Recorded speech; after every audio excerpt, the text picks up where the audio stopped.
మనము విశ్వాస విషయంలో నమ్మకమైన వారిగా ఉన్నామా లేదా అని మనల్ని మనం పరిశోధించుకోవాలి, పరీక్షించుకోవాలి. కానీ మనల్ని సృష్టించినటువంటి మన సృష్టికర్త అయినటువంటి దేవుణ్ణే మనము పరీక్షించేవారిగా, పరిశోధించేవారిగా మనము ఉండకూడదు ప్రియులరా. అందుకనే దానియేలు ఒక మాట అంటా ఉన్నాడు. దానియేలు గ్రంథము 4:35 ఆయన చెయ్యి పట్టుకొని నీవేమి చేయుచున్నావని ఆయనకు చెప్పుటకు ఎవడు సమర్థుడు? ఎవడండి సమర్థుడు? ఆయన చెయ్యి పట్టుకొని నువ్వేమి చేస్తున్నావని అడగడానికి ఎవడు సమర్థుడండి? ఎవడు సమర్థుడు కాడు.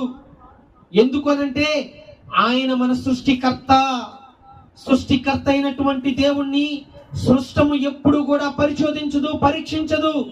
ఒకవేళ పరీక్షించింది అనంటే దురాశ గర్భమును ధరించినట్లే.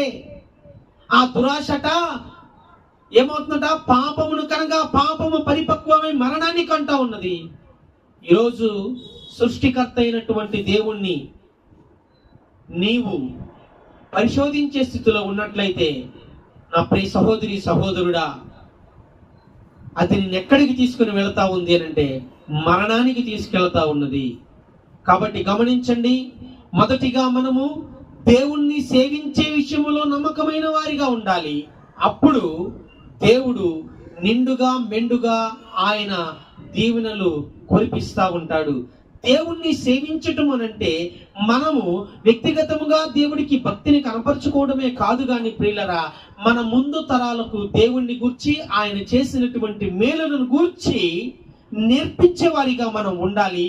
అప్పుడు వారు కూడా దీవెనకరమైనటువంటి జీవితాలు జీవిస్తారు. ఇజ్రాయేలీల ప్రజల ప్రియులరా ఒక ఘట్టములో తమ బిడ్డలకు దేవుడి గురించి తెలియజేయనటువంటి పరిస్థితి, అలాంటి స్థితిలో దేవుణ్ణి ఎరగనటువంటి ఒక తరము ఇజ్రాయేలీలో పుట్టినప్పుడు వారు అన్య దేవతలను మరి ఆశ్రయించినప్పుడు, ఆరాధించినప్పుడు, పూజించినప్పుడు ఆ సృష్టికర్త అయినటువంటి దేవుడే ఆయన ఇజ్రాయేలీల ప్రజలకు శత్రువైనట్లుగా మనం చూస్తా ఉన్నాం. అట్టి స్థితిలో ఆ యొక్క ఇజ్రాయేలీ ప్రజలు అనేకుల చేత దోచుకొనబడ్డారు, ఓడిపోయినటువంటి స్థితిలో ఉన్నారు. నీవు దేవుణ్ణి సేవించే విషయంలో నమ్మకముగా ఉండాలి అనంటే, ఉన్నావు అనంటే నీ బిడ్డలకు దేవుణ్ణి గురించి నేర్పించే స్థితిలో నీవు ఉండాలి. రెండవదిగా మనం చూస్తే విశ్వాస విషయంలో మనము నమ్మకమైన వారిగా ఉన్నామా లేదా అని మనల్ని మనమే పరీక్షించుకోవాలి. కానీ సృష్టికర్త అయినటువంటి దేవుణ్ణి